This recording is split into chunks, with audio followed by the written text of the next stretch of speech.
Hello, welcome back to my channel. My name is Mariah and I love to talk about all the different things that add up to creating the most vibrant life possible. So today I want to talk about this Taurus new moon in Scorpio season. I am absolutely by no means an astrologer. I've just been really loving learning more about it over the last couple of years, and there's some things that I wanted to start sharing with you all on this channel. So Scorpio is all about rebirth and mystery, and as so many of us have been doing for the last year, the last 2 years, there's been a lot of purging, rebirth, just, we're ready for something new to resurface.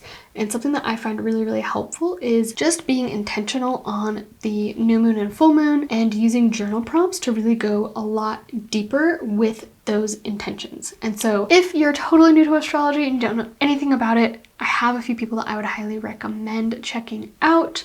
One would be Chris Corsini. He is on YouTube and Instagram. And the second would be Colin Bedell. He goes by Queer Cosmos on Instagram, and I'm not sure if he's on other social media platforms, but those are my two absolute favorite astrology people to follow. I've also been checking out Leora Alexander. Her style is also very similar to, I would say, what I'm wanting to do here, which is just really tapping into the collective intuitively and pulling on astrology knowledge to share from that space. So right now we really have an opportunity to alchemize all of our griefs, our anxieties, our pains into magic and beauty and creativity and expression in the world. And my intention is that these journal prompts will help you do exactly that. So if you'd like to, feel free to pull a card, set up some music for yourself, create a beautiful space, take a bath, whatever it is that you want to do, and we will just dive right into the journal prompts here. My first one is this. Scorpio season is connected to Pluto. Pluto rules our subconscious.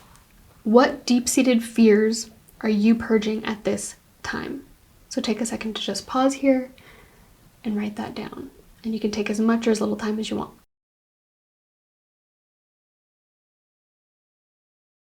And the second question is, where do these fears stem from?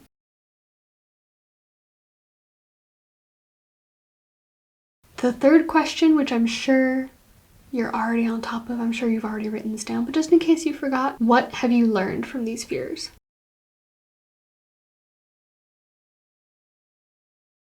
Now moving on to our second set of questions. Scorpio is also ruled by Mars. Mars represents action, drive, and motivation. So getting into a fun part here. What parts of your shadow self are you feeling most motivated to take action towards healing? That's the first question. And the second and third parts of this question are how and why.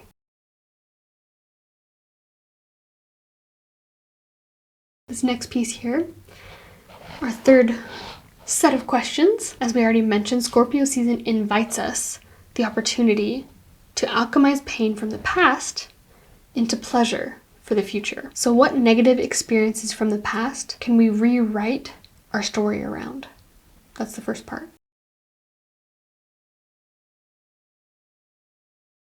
And the second part is, how can you turn this past pain into something that benefits you moving forward?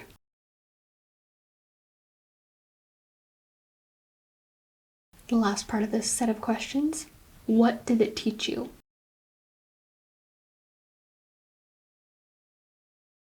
Our next set of questions here, sex, power, money, and death are all Scorpio themes. Which of these energies do you fear the most? Go ahead and journal on that.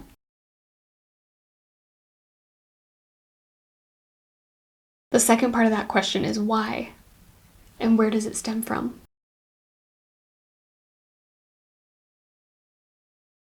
The last question is, how can you begin to work through it?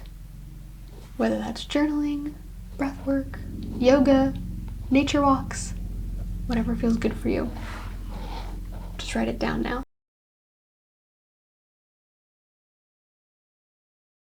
All right, this is our second to last set of questions. So Scorpio energy is supportive with discovery and investigation. Take a minute to sit with your body and try to intuitively identify where in your body there's an energetic block. When you identify this block, ask yourself where it might have come from. For example, a block in your throat area could be related to not speaking your truth or not allowing yourself to verbally express things that you've been wanting to. Maybe you've been holding things back in your throat area. Go ahead and journal on that.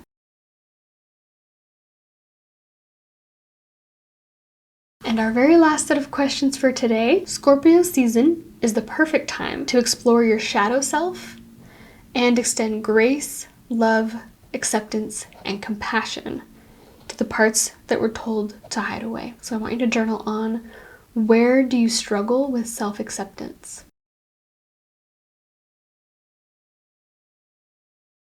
And the second part of this question, where do you hold shame? Is it a physical place in your body? Is it all in your mind? What areas do you hold that shame around? What areas of life?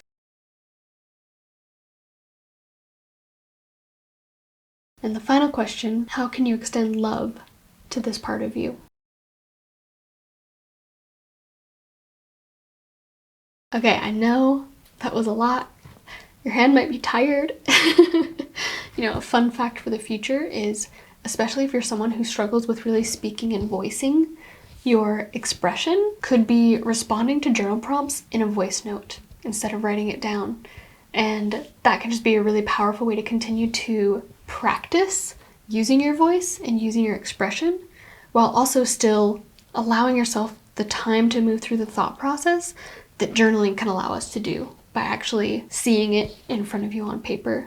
A similar process, I think, similarly deep, but it can also be deeper when you write it down on paper. But I think that even just speaking it out loud can still allow the mind to really process it and analyze it in different ways and bring up different pieces that we might not have recognized before if we just kept the story going in our head without bringing it out loud into the world or writing it down on paper. I would really recommend creating some sort of affirmation for yourself after this, incorporating how much and all the different ways that you can actually extend love and compassion to these shadow parts of yourself. And you know, you can include different pieces of that story that you wrote. You can include the things that have replaced what you're purging at this time. Really just something to help remind you. Maybe you can set it as a lock screen on your phone background, but to just help remind you of everything that you just transformed by doing these journal practices, because it can really change your life in really dramatic ways. If you found this video helpful, I would love if you gave it a thumbs up. Leave a comment down below letting me know what was the most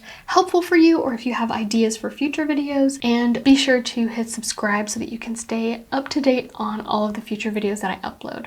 Thank you for watching this video. I appreciate you, and I'll see you next time.